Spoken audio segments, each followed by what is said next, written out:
This is One-on-One.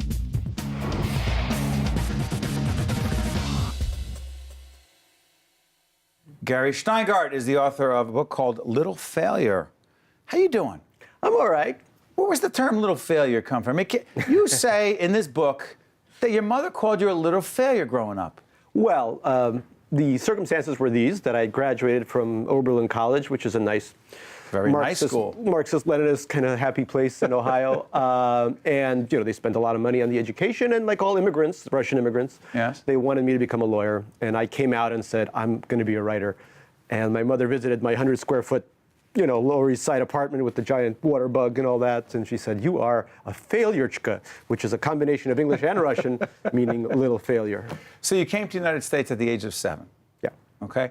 And all the kids took you in and said, hey, we like you, be our friend, right? That's right, exactly. Exactly like that. There was a huge parade at JFK saying, welcome Russian immigrants. Yes, it's a very welcoming country that way, right? Country, to yeah, everyone. yeah. It didn't happen that way? Well, we came at the wrong time. This was 1980. Oh, yeah, I would say at the wrong time. And so you weren't, it wasn't like that. They were all, Ronald Reagan's Evil Empire speech, all those movies, Red Dawn, Red Gerbil, Red Hamster, everything was red. Red was not good. Yeah, Yes. Red cheesecake, everything Yes. was red. So being a Russian was so bad that in school I pretended, in Hebrew school, in a yeshiva, I pretended I was born in Germany. So I was telling Jewish kids that I was a German, which was better than being a Russian. It was out of control. It was tough. I can't imagine. It was Queens, too. It was Queens tough out there. Queens is tough. Yeah, Archie Bunker territory. It really so was. Here's the thing. So you wind up writing 3 successful novels. But this book, the message is what? Well, this is me. This is my story, which is a very 20th century story coming from one failed superpower to another superpower that's not doing so hot. And then the family in the center of it. People always think that it's that immigrants come, they see, they conquer. That's sort of the narrative that we have for immigrants. But yeah, it's tough. It's a tough story, not just for the adults, but a lot of time for the kids as well. Describe your parents. Well, they're tough. They grew up under Stalin and Hitler. Half their families were eviscerated by one man or the other. These are the kind of people that if you're not succeeding, they'll call you little failure. If you're going to Stuyvesant High School and you're not pulling in good scores on your tests, you'll hear about it. And that's who they are, and that's wonderful. But what's interesting about this is so much of the book is funny. So where's the funny part? I always describe this kind of Soviet Jewish humor as humor from the edge of the grave. So many. Oh, no way. Yeah.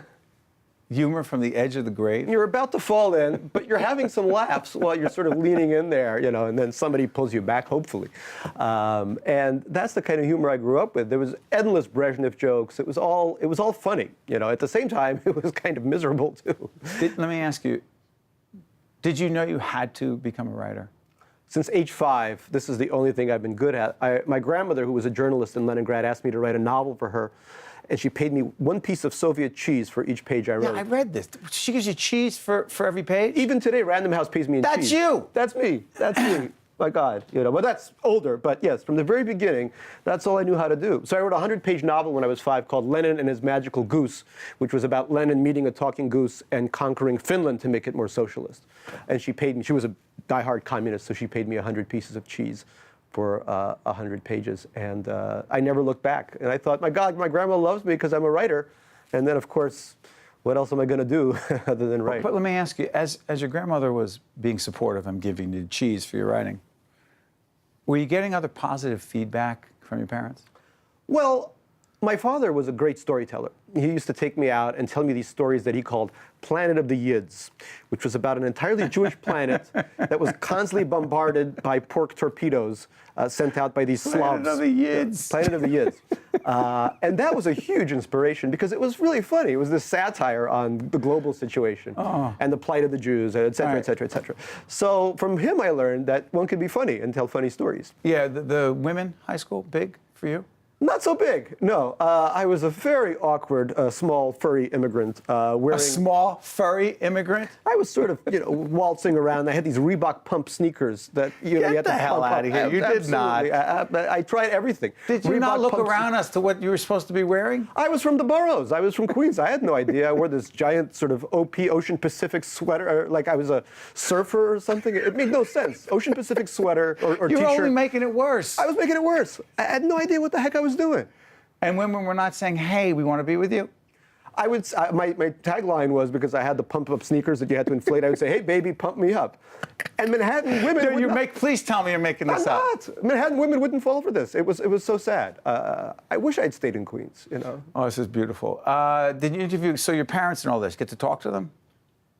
You mean since the book came out? Yeah, well, for the book. Oh, for the book, yeah, absolutely. They opened up? They opened up. It was unbelievable. And we went back to Russia. They've never been back since they left. You know, I go back almost every year to suffer more. Right. But they've never been back. So I took them back, and so many things were revealed there. And I really began to understand them. You know, you grow up with tough immigrant parents, and you hate them for a while. You think, why are they pushing me like this? But you take a walk through Leningrad or St. Petersburg now with them. You hear what their lives were like, and you really understand everything. I'll tell you what. You have an incredibly positive attitude about life, and the what does it say again about the grave again? Humor from the edge of the grave. I love it. And I have a feeling, whether you are Jewish or not, this is going to be a very powerful book for people. Little Failure, by Gary Shteyngart. You got it. It is a memoir. I know a lot of Italians in my family will appreciate it. Gary, wish you nothing but the best. Thanks so much. Thank you very much. Appreciate it. It was great. One-on-One with Steve Adubato has been a production of the Caucus Educational Corporation, celebrating 25 years of broadcast excellence in partnership with St. Joseph's Healthcare System. This special edition of One-on-One with Steve Adubato is brought to you from the Tisch WNET studios at Lincoln Center. Funding has been provided by Barnabas Health, St. Peter's University, United Water, Qualcare Inc., New Jersey's credit unions, Johnson & Johnson, and by the law firm of Gibbons PC. Transportation provided by Airbrook Limousine, serving the metropolitan New York, New Jersey area.